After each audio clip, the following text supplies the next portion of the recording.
Hello बच्चों, मेरा नाम मुदित गर्ग है और मैं आपको पढ़ाना चाहता हूँ फिजिक्स। और आज हम फिजिक्स का सबसे पहले चैप्टर 11th क्लास का यूनिट्स एंड डायमेंशंस कवर करेंगे। और ये चैप्टर जो है मैं चार या पांच एग्जांपल्स के थ्रू इस चैप्टर को कवर करना चाहूंगा, और जिसमें हम बेसिकली इलस्ट्रेटिव एग्जांपल्स उठाएंगे और उसके अकॉर्डिंग हम लोग जो है कॉन्सेप्ट्स पे बात करेंगे और उसके थ्योरी पॉइंट्स पे बात करेंगे। और बहुत ही इंटरेस्टिंग, बहुत ही मजेदार चैप्टर है ये। तो सबसे पहला एग्जांपल मैंने लिखा हुआ है यहाँ पे, that is find the dimensional formula of following quantity. और मैंने कुछ क्वांटिटी लिखी हुई है such as force, work, universal constant of gravitation G, charge Q, potential V and resistance R।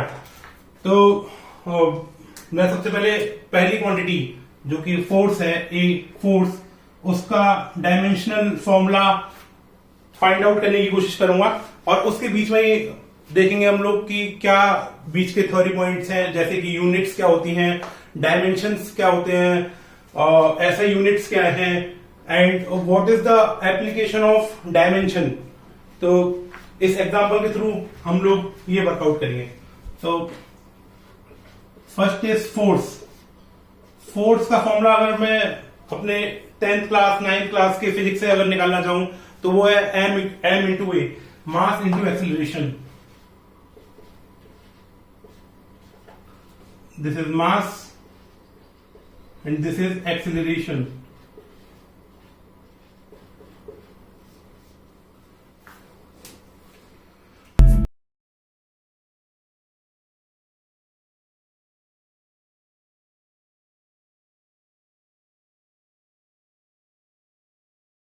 Yes, so force के डायमेंशन निकालने से पहले, डायमेंशनल फॉर्मूला निकालने से पहले हम बात करेंगे फिजिकल क्वांटिटी एंड यूनिट्स की। What are basic physical quantities and their units.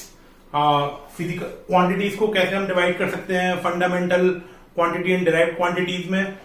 तो मैं बहुत सिंपल सा एग्जांपल लूंगा। लेट्स से कि मेरे हाथ में ये मार्कर है, इसका अगर मैं इसको नापना चाहूं कि भाई ये कितनी लेंथ का है, कितनी लंबाई का है, तो मुझे एक यूनिट चाहिए कि जिसमें मैं इसे रिप्रेजेंट कर सकूं। या मैं ये जानना चाहूंगी कि इसका वेट कितना है, कितना हैवी है, तो वही ये जैसे 50 ग्राम का है तो ग्राम इज यूनिट। और लेट्स से कि मैंने बोला कि 20 सेंटीमीटर का है तो centimetre is unit of length. So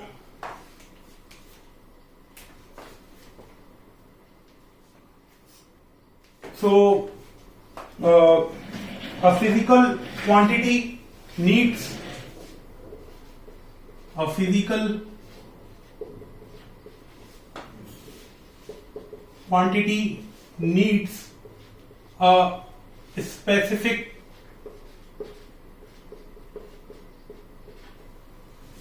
unit of measurement।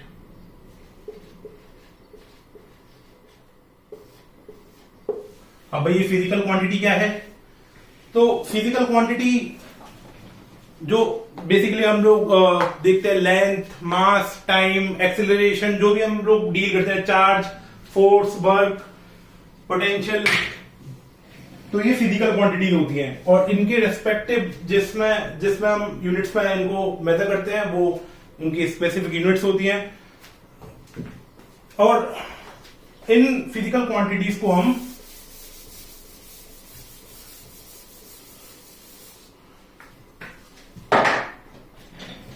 तीन टाइप में बांट सकते हैं। Physical quantity,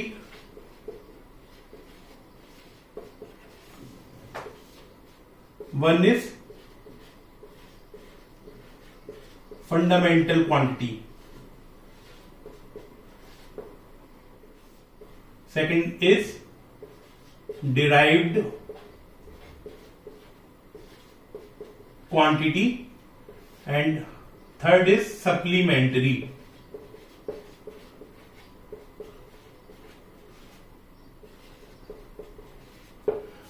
quantity।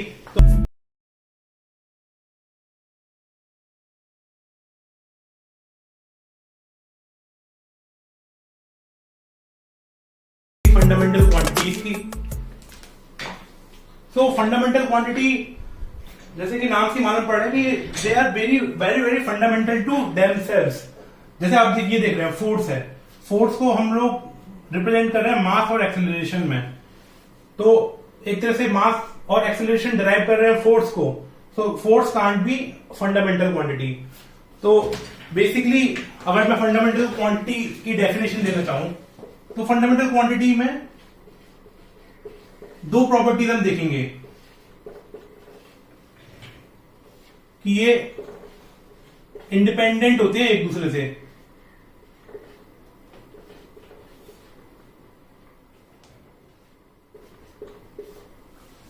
ये एक दूसरे से इंडिपेंडेंट है। जैसे अगर मैं मास और लेंथ को भी मान के चलो कि फंडामेंटल क्वांटिटीज है, तो मास को मैं लेंथ में रिप्रेजेंट नहीं कर सकता, ठीक है, या टाइम को मैं मास में रिप्रेजेंट नहीं कर सकता, तो इंडिपेंडेंट है। Second is all other quantity can be represented in these fundamental quantity. All other quantities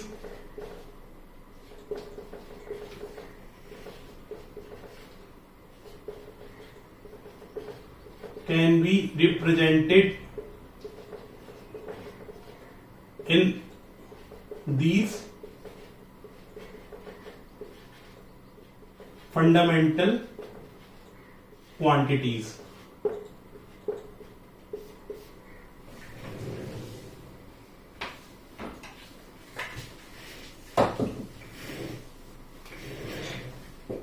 So ये फंडामेंटल क्वांटिटी की दो प्रॉपर्टीज हैं।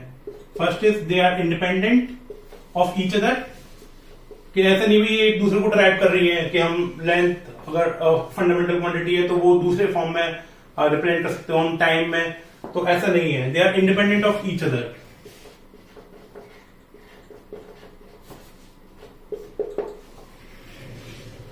तो बहुत ही शोध प्रतिशोध ये सब करके साइंटिस्ट ने 7 फिजिकल क्वांटिटीज पे आए जिसको हम फंडामेंटल क्वांटिटीज कह सकते हैं।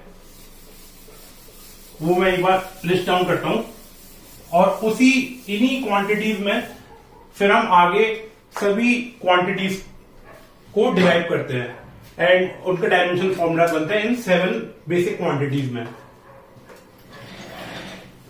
तो फर्स्ट इज मास।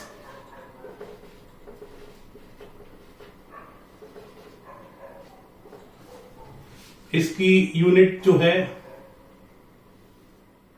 वो केजी है।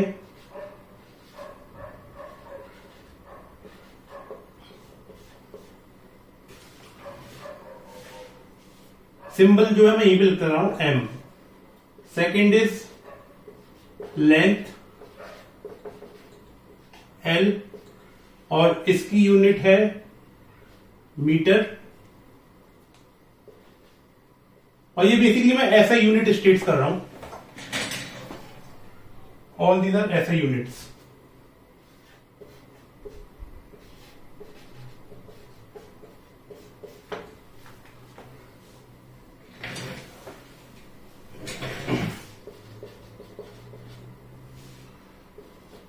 Third is time. इसको हम टी से रिप्रेजेंट करते हैं। ये सिंबल्स आप याद रखिए, एम एल टी, ये ही बेसिक कॉन्स्टिट्यूएंट हैं डायमेंशनल फॉर्मूलाज के। तो हम आगे देखेंगे फोर्स को हम एम एल टी और इनके डायमेंशंस में हम लोग रिप्रेजेंट करेंगे।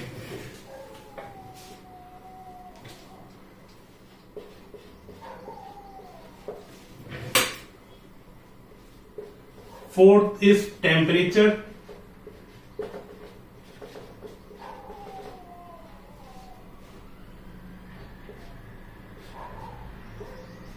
केल्विन में से मेजर करते हैं यूनिट, ऐसा यूनिट इसकी केल्विन है। हम डिग्री सेंटीग्रेड फारेनहाइट में भी मेजर करते हैं, बट ऐसा यूनिट इसकी केल्विन है।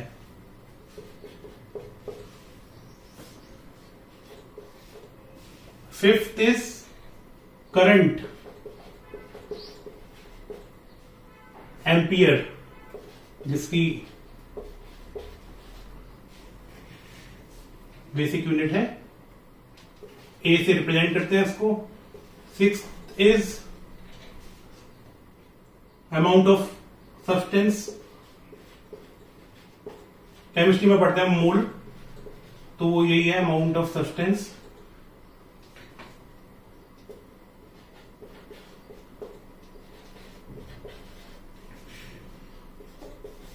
And seventh is luminous intensity. ये मुझे कहीं नहीं दिखी, पता नहीं कब दिखेगी इसकी क्वांटिटी, बहुत ही शायद एडवांस फिजिक्स में हो। आप लोगों को अगर पता हो तो मुझे इसके एग्जाम्पल जरूर दो। और इस चैप्टर में तो मुझे कहीं नहीं दिखा, सो उसको हम कैडेला सीडी में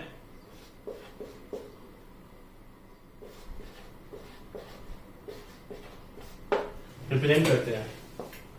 सो दी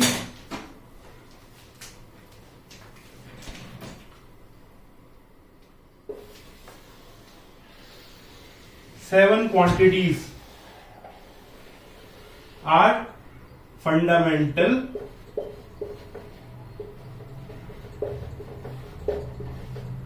quantities.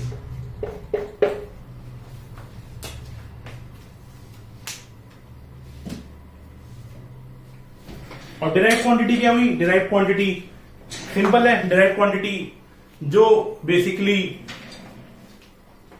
और सारी क्वांटिटी डिराइव क्वांटिटीज हैं, दो क्वांटिटीज को छोड़ के सप्लीमेंट्री क्वांटिटी उसके बारे में बात करेंगे।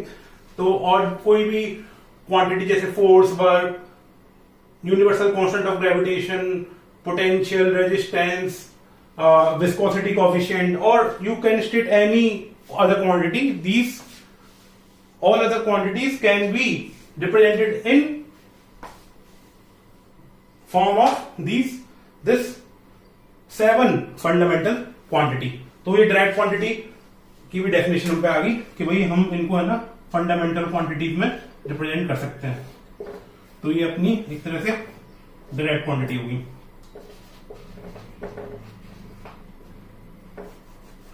अच्छा सुंदर सुंदर लिख देते हैं।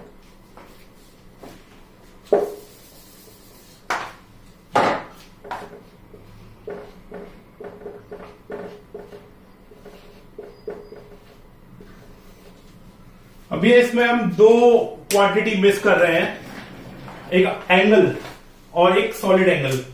तो ये इन दो क्वांटिटीज को सप्लीमेंट्री क्वांटिटीज में रखा गया है। तो मैं इनको नंबर देता हूं 1 2 3 सप्लीमेंट्री क्वांटिटी, और इसमें है प्लेन एंगल, या इसको सिंपल एंगल भी बोल देते हैं, और नादर इज सॉलिड एंगल। ये वही एंगल है जो हम बेसिकली थीटा जो हम नापते हैं। रेडियंस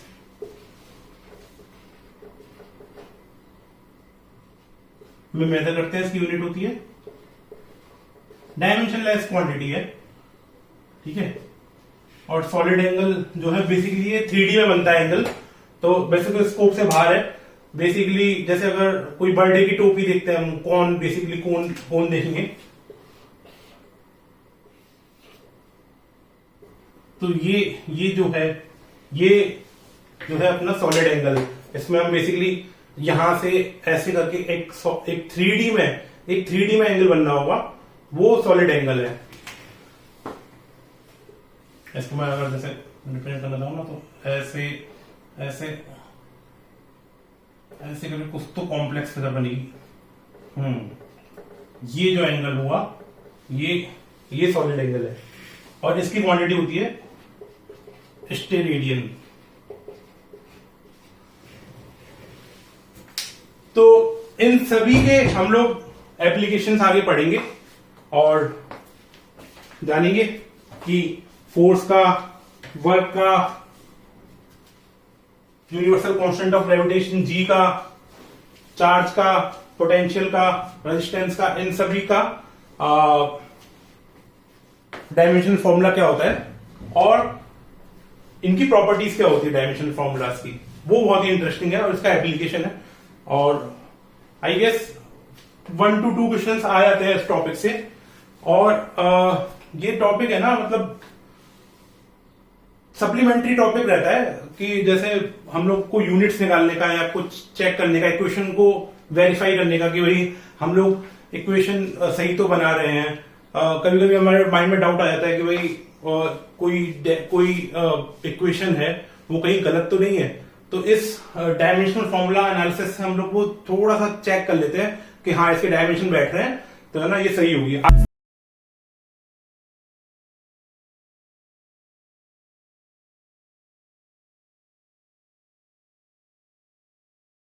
तो वापस आ जाते हैं अपने फोर्स के डायमेंशनल फॉर्मूला को वर्कआउट करने के बेहतरीन सफर पे।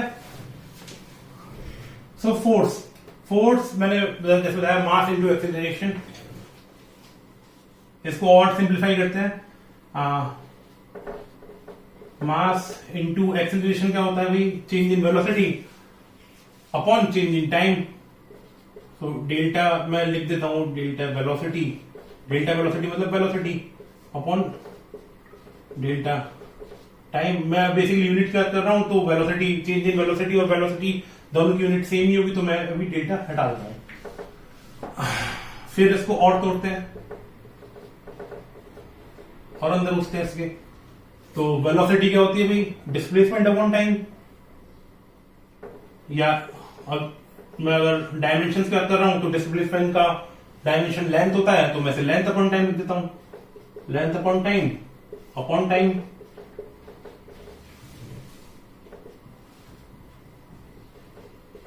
तो मास इंटू लेंथ आ गया यहां पे मेरे को मेरा, और इंटू टाइम, दोनों पर में से टाइम टू द पावर -2। अब मास का सिंबल जैसे मैंने पहले बताया था m हो गया, लेंथ का सिंबल l हो गया, टाइम का सिंबल t हो गया, और ये -2 यहां पर उतार दिया इसका। तो इसका फोर्स का डायमेंशनल फॉर्मूला हो गया। और डायमेंशनल फॉर्मूला किसी का रिप्रेजेंट करते हैं तो हम ऐसे करते हैं, दो ब्रैकेट लगा देते हैं, m l t -2, m l t -2 हो गया फोर्स का डायमेंशनल फॉर्मूला। मैं कुछ और बेसिक क्वांटिटीज का डायमेंशनल फॉर्मूला साथ में बताता हूं। जैसे एरिया का अगर मैं बोलूं तो एरिया क्या होता है, length into breadth, length into length, L into L, तो L स्क्वायर हो गया। इसको मैं ऐसे भी रिप्रेजेंट कर दूंगा एक बार, m0 L2 T0। जीरो है मतलब किसी की पावर 0 मतलब 1 होता है, तो इसको L स्क्वायर को मैं ऐसे भी रिप्रेजेंट कर देता हूं। कोई दोनों ही की चीज है, कोई दिक्कत नहीं है। वॉल्यूम का क्या हो जाएगा, इसमें एक और एल मल्टीप्लाई कर देंगे तो वॉल्यूम का हो जाएगा L3 या m0 L3 T0। डेंसिटी क्या होता है भाई, मास अपॉन वॉल्यूम। तो m L -3।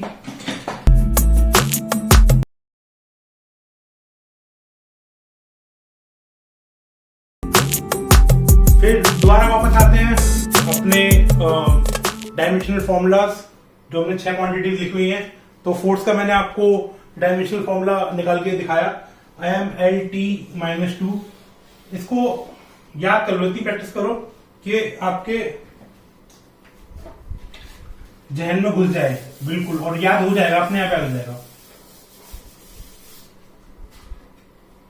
फोर्स का MLT -2 हो गया, एक्सेलरेशन का m हटा देंगे तो LT -2 हो गया। ये बहुत बेसिक फॉर्मूला अगर आप प्रैक्टिस करोगे फिजिक्स में, सब्जेक्ट की आप प्रैक्टिस करोगे, धीरे धीरे अपने आप आपको याद होते चलेंगे। कुछ भी रटने का कैसा भी नहीं है, बस प्रैक्टिस की।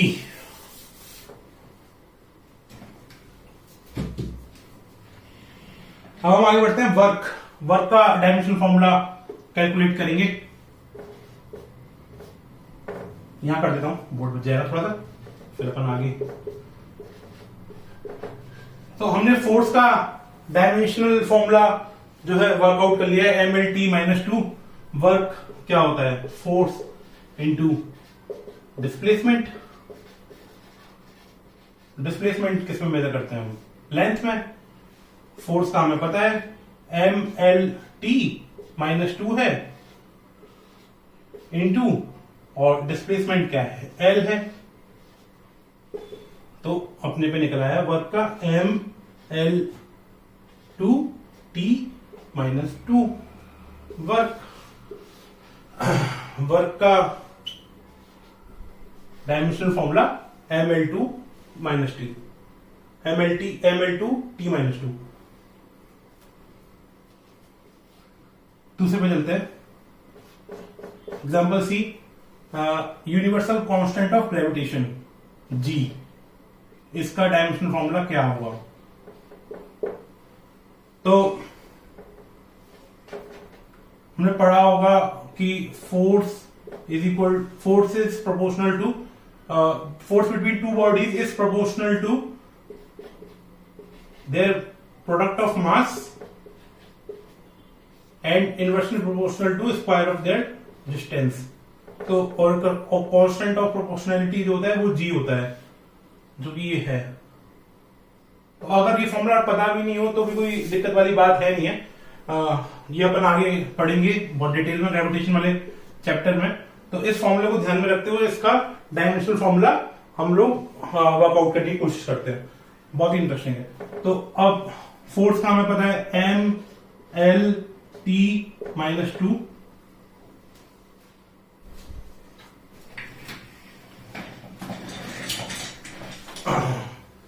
ये फोर्स का हो गया। मैं ऐसा करता हूं, जी को है ना F के फॉर्म, F(m1m2) के फॉर्म में लिख देता हूं।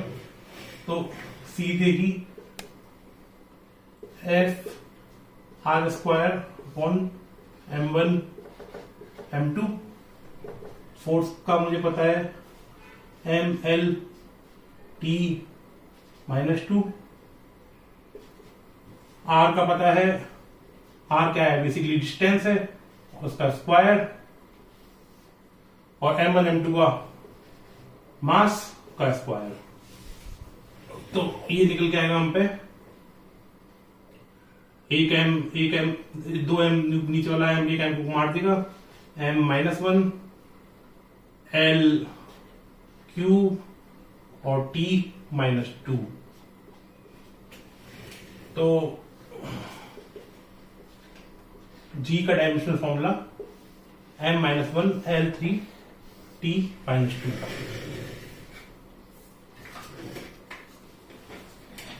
बच्चों कोई भी डाउट्स हो मेरे को इस वीडियो के नीचे कमेंट्स में बताओ, मैं आपको आपके डाउट्स को प्रॉपरली सॉल्व करने की कोशिश करूंगा। आगे बढ़ते हैं।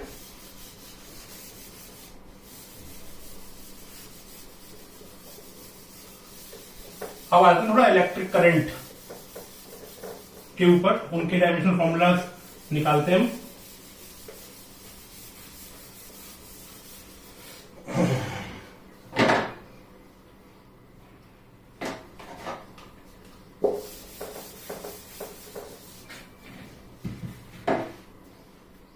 D चार्ज, Q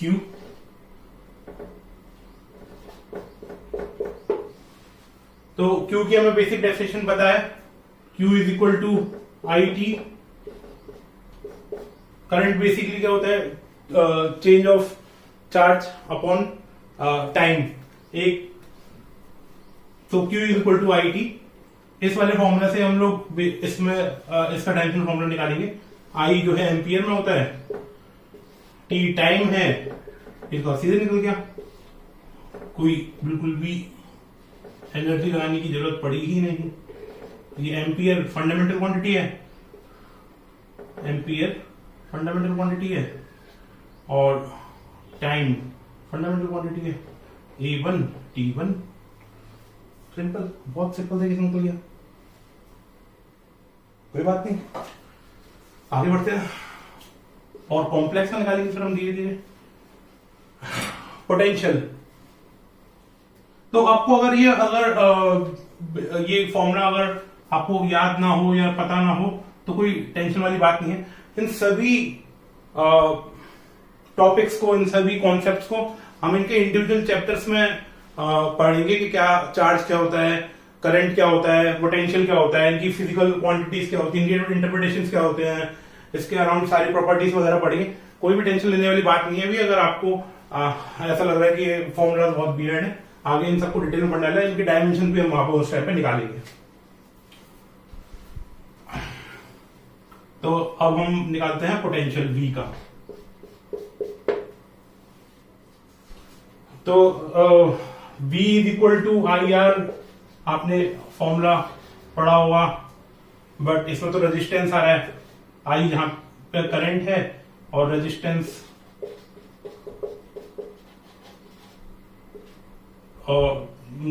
का मुझे डायमेंशनल फॉर्मूला पता नहीं है, तो मैं कैसे निकालूं? मतलब ये तो मेरे लिए फॉर्मूला यूजलेस है। इस F में आ सकता है काम रेजिस्टेंस का डायमेंशनल फॉर्मूला निकालने को, जब हम पे V वोल्टेज का या पोटेंशियल का फॉर्मूला हो। तो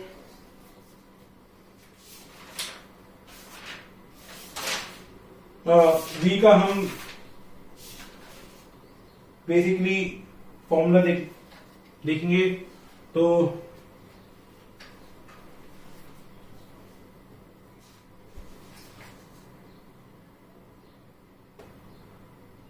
पावर होता है एक, पावर जब हम निकालते हैं V इंटू आई होता है, और पावर होता है एनर्जी अपॉन टाइम,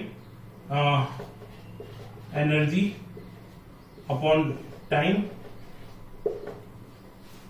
और V इंटू आई। और तो मैं V का फॉर्म निकालूं तो एनर्जी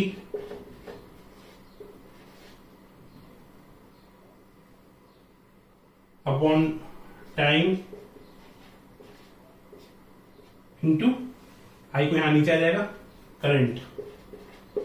तो मेरा फॉर्मूला बेसिकली ये बनेगा। एनर्जी का हमने अभी फॉर्मूला निकाला ही था, ML2T-2, वर्क और energy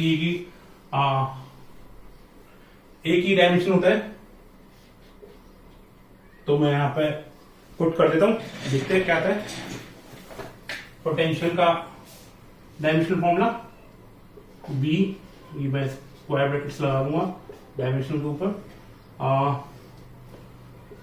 ML2T-2 upon time is T, electric current is A। तो ये बना मेरे पे ML2T-3 एम्पियर -1।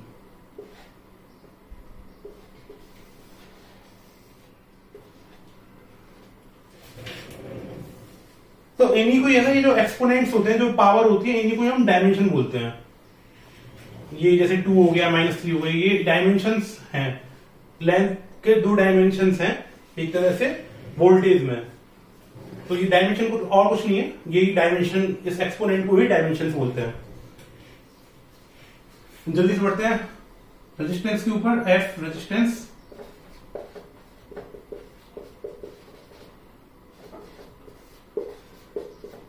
सो R, ये वाला फॉर्मूला काम आ जाएगा, मैंने आपको पहले बताया था।